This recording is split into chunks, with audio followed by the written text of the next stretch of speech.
Coucou les chats, bienvenue dans ce nouveau journal postpartum. Aujourd'hui, on est en semaine 7 de postpartum. Je réfléchis, mais il me semble, j'ai pas toute ma tête. Ça, c'est aussi un problème lié à la grossesse, à l'accouchement et tout. On perd des neurones. Je peux vous dire qu'avec 3 enfants, j'ai l'impression d'avoir perdu énormément de neurones. Certains sont revenus, d'autres pas.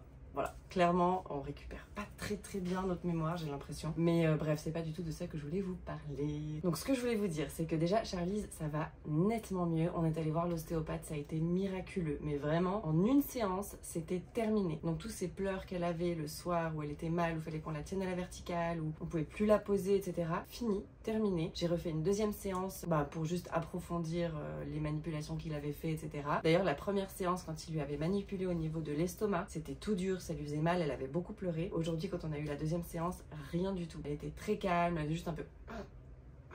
Mais voilà, enfin aucun pleur, c'était hyper agréable. Donc voilà, je pense qu'il y a des enfants qui sont réceptifs à ce genre de médecine, d'autres moins. Je dis ça parce qu'avec Léo, typiquement, on avait essayé d'aller voir l'ostéo quand il ne dormait pas, quand c'était un bébé, et ça n'a absolument pas marché.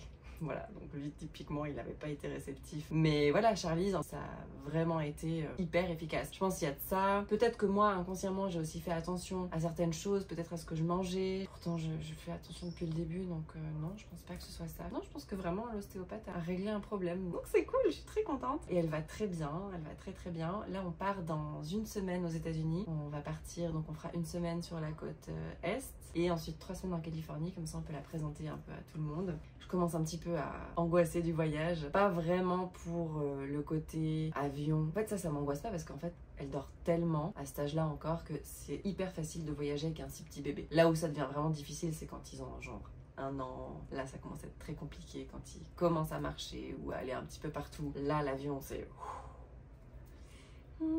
Bon, les 2 grands, je sais que ça ira très bien parce qu'ils ont tellement l'habitude de voyager que ça se passe toujours bien. Mais Charlize, je me fais pas trop de soucis. Ce qui m'angoisse par contre, c'est les valises, tout organiser en fait, rien oublier, penser à tout. Là, je suis allée chercher de l'homéopathie ce matin pour le décalage horaire. Ça s'appelle Lycopodium complexe. Je vous en avais déjà parlé dans des vlogs voyage parce que j'ai toujours utilisé ça avec les enfants. C'est assez cool et c'est même pour les adultes. Hein. Ça se prend déjà 2 jours avant le départ, pendant le voyage, et il faut continuer 3 jours à l'arrivée. Donc c'est vraiment pour réhabituer le système. Je sais pas du tout comment ça marche, mais quoi qu'il en soit, ça marche bien. Donc voilà, j'ai été faire le plein de Lycopodium complexe. J'ai trouvé une crème solaire toute clean et tout dans la pharmacie dans laquelle je suis allée ce matin. La marque c'est Puru, je connaissais pas du tout PURU, donc je vous dirai ce que j'en pense quand j'aurai pu tester sur Charlize. On sait qu'on ne doit pas exposer les enfants au soleil quand ils sont si petits, évidemment, mais il y a des moments où forcément ils auront un bout de peau exposé au soleil, donc je préfère quand même qu'elle soit bien protégée. Donc voilà, et puis sinon, le postpartum pour moi, ça joue, ça va bien. La grosse fatigue est passée, et apparemment, de ce que j'ai pu lire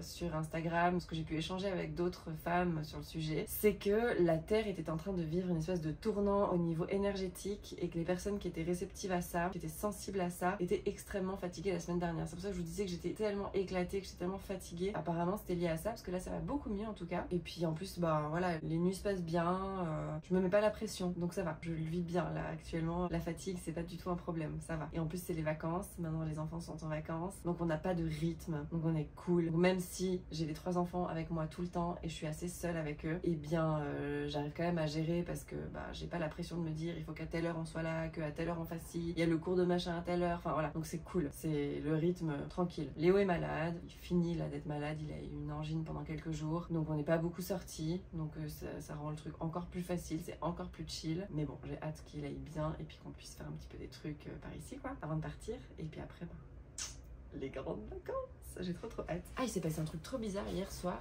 donc c'était les soirs de pleine lune, je sais pas si c'est lié à ça, mais Charlize a voulu téter mais tout le temps.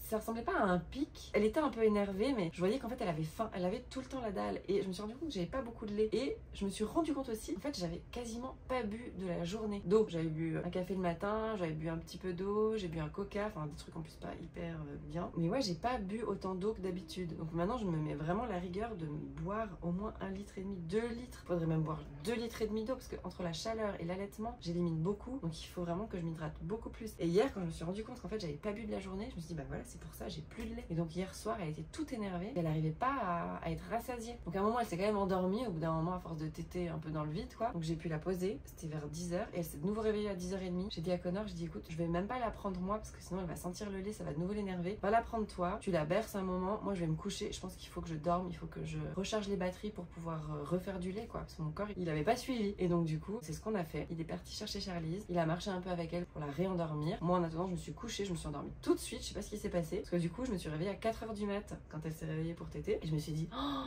Dieu, c'est 4h. Je me suis dit, si ça se trouve, il a dû la bercer pendant 2 heures. Elle a trop pleuré. J'ai pas entendu. Il a pas osé me réveiller et tout. Et du coup, je lui ai demandé, je dis, ça va, ça a été pour l'endormir. Il m'a dit, ouais, 5 minutes. Elle dormait. Et donc, en fait, le fait de pas avoir été sur moi, de pas avoir senti le lait, ça l'a apaisé. Que ce soit Connor qui la remette au lit. Et cette fois, elle s'est vraiment bien endormie. Et du coup, elle a dormi de 10h30 à 4h. Et puis après, moi, j'avais de nouveau plein de lait ce matin. Et je bois à mort aujourd'hui pour être sûre que ça n'arrive pas de nouveau ce soir. Mais ouais, faut vraiment boire beaucoup d'eau et bien s'hydrater. Je me suis rendu compte vraiment que c'était hyper important. Je le savais déjà, mais là j'en avais la preuve vivante. Donc ouais, c'était assez étonnant. Sinon, tout se passe bien, l'allaitement, tout va bien. Semaine prochaine, j'ai vaccin.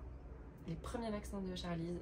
2 jours avant de partir, j'ai ma première séance de rééducation du périnée, donc j'en ai une juste avant de partir. Ensuite, je prends ma sonde. Ah mince, je vous ai dit que je vous montrais ma sonde. Je vous avais promis que je vous montrais la sonde. Elle s'appelle EMI, E-M-Y. Ça ressemble à ça et ça se met à l'intérieur du vagin et du coup, il y a une application sur le téléphone et ça permet de gérer les contractions. Enfin, il y a plein de jeux en fait qui te permettent d'entraîner, de retonifier ton périnée grâce à ça. Donc c'est vachement bien. Je l'avais fait pour Axel parce que la même chose, j'avais eu le temps de faire 2 ou 3 séances avant de partir. Du coup, j'avais fait ma rééducation un peu moi-même avec ça et là ce sera un petit peu pareil. Donc j'ai une séance, ensuite pendant les 4 semaines où je suis en vacances je fais moi ma rééducation avec ma sonde et au retour j'ai 4 séances déjà programmées et on verra. Peut-être qu'il y aura besoin de faire les 4, peut-être qu'il y aura besoin des 4, on verra, mais en tout cas au moins tout ça c'est calé et jusqu'à la fin du mois d'août, du coup septembre, reprise du sport et j'ai trop hâte.